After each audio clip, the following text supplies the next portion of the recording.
내 아픔이 그분의 아픔이 되다.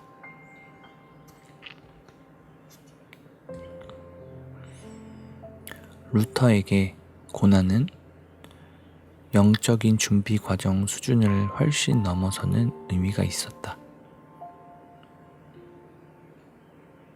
영광의 신학에 대비되는 십자가의 신학이라는 용어를 만들어낸 주인공은 바로 루터였다. 세상은 강력한 하나님을 원한다. 한치의 실수도 없이 명령하신 것을 따르면 축복과 성공을 허락하시는 하나님을 기대한다. 욥의 친구들, 예수님 시대의 바리새인들, 그리고 루터의 말을 빌리자면 중세 교회의 대다수 지도자들의 마음가짐이 그러했다.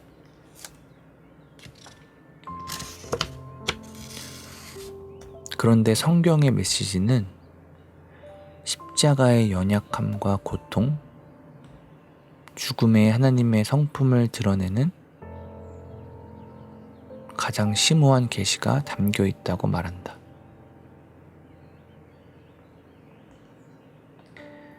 인간이 하나님을 찾으려 하는 지점과 완전히 대척점에 있는 가르침이다. 루터는 95개조 반박문 풀이에서 이렇게 말한다. 하나님의 드러나지 않고 보이지 않는 면들을 피조물 가운데서 또렷이 감지할 수 있다고 주장하는 이는 신학자라고 불릴 자격이 없다. 그러나 고난과 십자가를 통해 하나님의 모습이 보이고 드러나는 면들을 이해하는 자라면 그는 신학자라고 불리기에 충분하다. 루터는 영광의 신학자들이 하나님의 방법들을 또렷이 감지할 수 있다고 여긴다고 생각했다. 그래서 욥의 친구들은 마음먹은 대로 만사가 술술 풀리면 제대로 살고 있고 하나님이 기뻐하신다고 판단하는 한편 일이 잘 돌아가지 않으면 그릇되게 살아서 주님께 버림을 받았다고 확신했다. 하나님의 뜻과 계획을 분별하는 일이 어렵지 않았다고 믿었다. 하지만 욥의 시련들은 그야말로 수수께끼였다.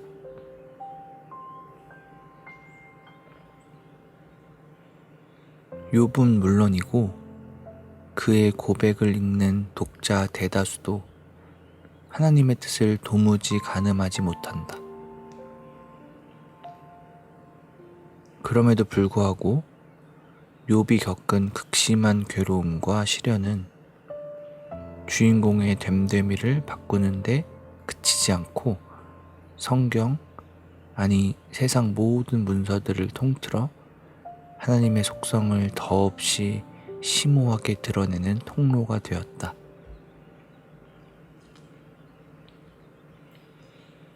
예수님 당시의 종교 지도자들도 다르지 않았다. 그들은 로마의 압제를 단숨에 물리치고 이스라엘을 정치적 독립으로 이끌 근사하고 한눈에 알아볼 수 있는 메시아를 기대했다. 연약하고 고통당하며 십자가에 못 박힌 메시아는 도무지 납득할 수가 없었다.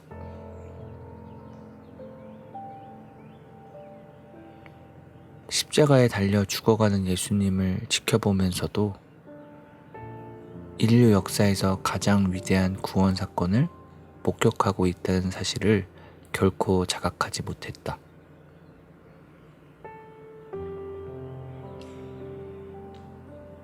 십자가 주위의 구경꾼들은 주님을 올려다보면서 하나님이 역사하시는 방법을 또렷이 감지할 수 있었을까?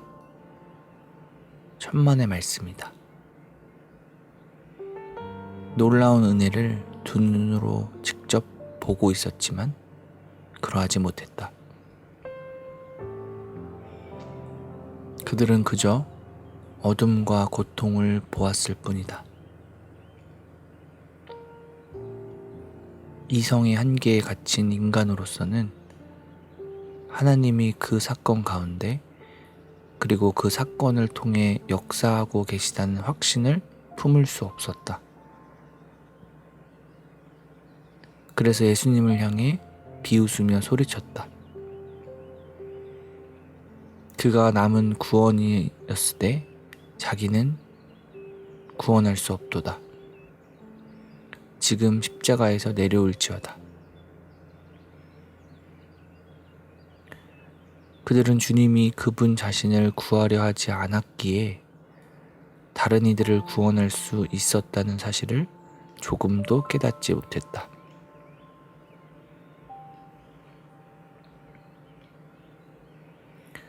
하나님은 오로지 연약함과 고난을 통해서만 구원을 베푸셨다. 주님은 더없이 강렬한 방식으로 우리를 향한 은혜와 사랑을 보여주셨다. 사실 여기에는 율법을 엄정하게 집행하는 한편 그 율법을 어긴 죄인들을 확실하게 용서하는 두 가지 요구를 한 방에 채우는 매우 심오한 지혜가 담겨 있다. 하나님의 사랑과 공의는 단번에 충족되었다. 메시아는 스스로 죽어서 죽음 자체를 영원히 끝내기 위해 오셨다. 연약함과 고통을 통해서만 속죄의 역사가 일어날 수 있다.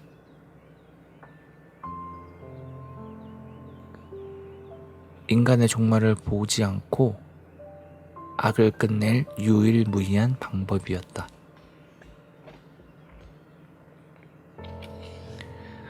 십자가에 달려 나의 하나님, 나의 하나님, 어찌하여 나를 버리셨나이까? 라고 하셨던 예수님의 부르짖음을 루터는 성경 전체에서 가장 위대한 구절로 뽑았다.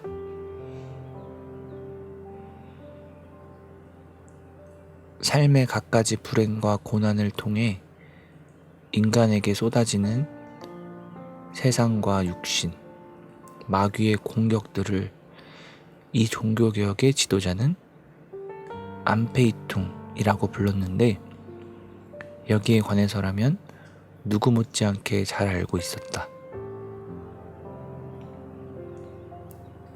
루터에게 안페이둥은 고뇌 또는 두려움이라는 개념과 아주 가까운 절망적이고 무기력한 상태를 가리킨다.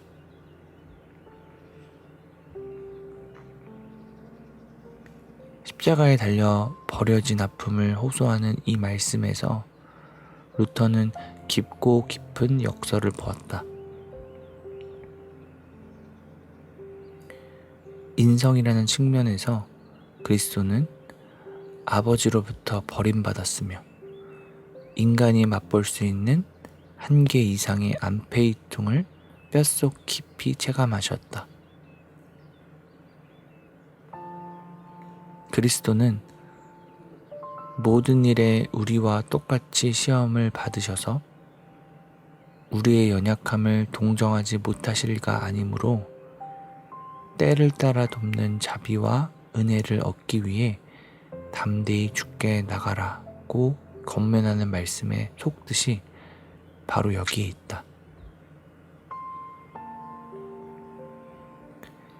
실제로 루터는 하나님께 버림받은 죄인은 그리스도를 통해 하늘 아버지의 외면을 감당하시고 또한 이겨내신 구세주를 소유하게 된다고 보았다.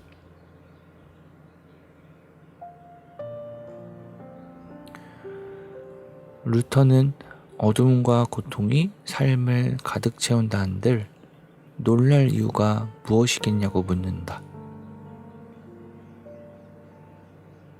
심지어 하나님마저 그리스도 안에서 흑암과 고난을 피하지 않으셨다.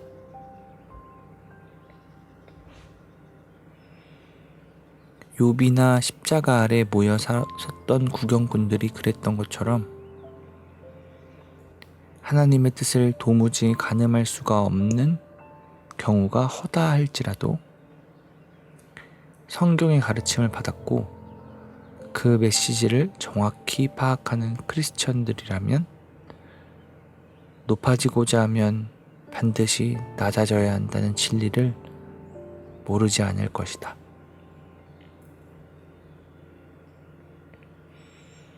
힘과 자유, 행복으로 가는 길은 고난과 상실, 슬픔의 골짜기를 거치게 마련이다.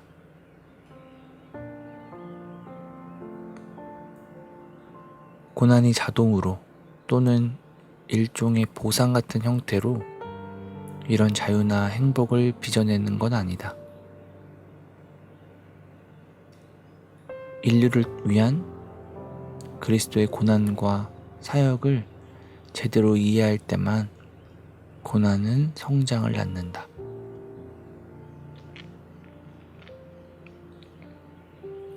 루터는 그리스도가 대신 감당하신 고난이 가져다주는 유익을 남김없이 받아들이기 전까지는 그분과 함께 고난을 받을 수 없다. 라고 단언한다.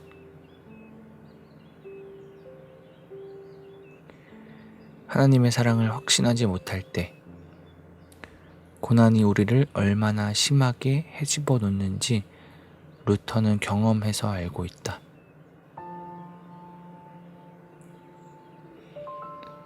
어려움을 견뎌내면 하나님의 은혜를 입을 수 있다는 중세 교회의 가르침은 전혀 통하지 않았다. 그런 식으로는 아무리 애를 써도 양심이 편해지지 않았다. 온전한 순정과 순결의 마음으로 고난을 겪고 있는지 가늠할 길은 없기 때문이다.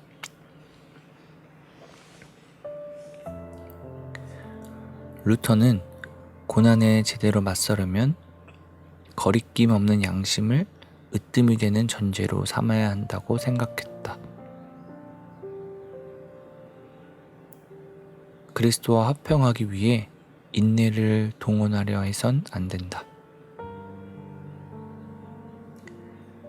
시련을 참고 견디려면 이미 그리스도와 화평한 상태여야 한다. 주님이 우리를 위해 차고 넘치도록 고난을 당하셨다는 사실을 깊이 신뢰해야 그분처럼 어려움을 견뎌내는 신웅이라도 시작해 볼 수 있다.